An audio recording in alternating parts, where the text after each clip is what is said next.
Si lemak dua. Dah ada couple lah. Si lemak dua. Kau makan makanan kat pagi dengan malam. Oh ya ke Allah. Ni semua boleh? Sambal asing. Tahan tak kalau campur sekali? Satu lah. Ni sekali. Ni sekali, yang sekali nak lauk apa? Paru Dia korang kan jimat student ke korang? Hidup di perantauan. Hidup di perantauan. Dia akak patut ada infak boleh lah. Satu lagi sambal asing Pagi malam bagus. Yelah, ni anak perantauan berbakti kepada ibu bapa. Akak tambah kat add-on. Berbakti kepada ibu bapa, bangsa dan negara. Balik mak korang tengok video tu siap Balik mak korang. Yang ni nak apa? Kena asing.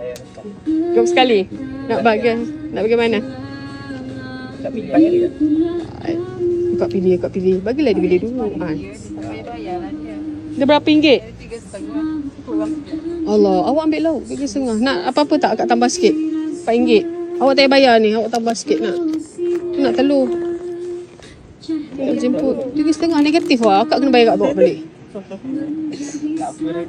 Tak apa. Tak payah bayar lah. Nak rasa sikit tak akak? Telur. Kan. Telur. Dah. Tak payah. Tak bayar lah untuk hari ni. Awak sambal asing. Tengok ada orang belanja terus. Dia first time datang tak payah bayar. Taklah tu kot. Belum kot. Bukan murah sikit. Murah sikit orang tu kan.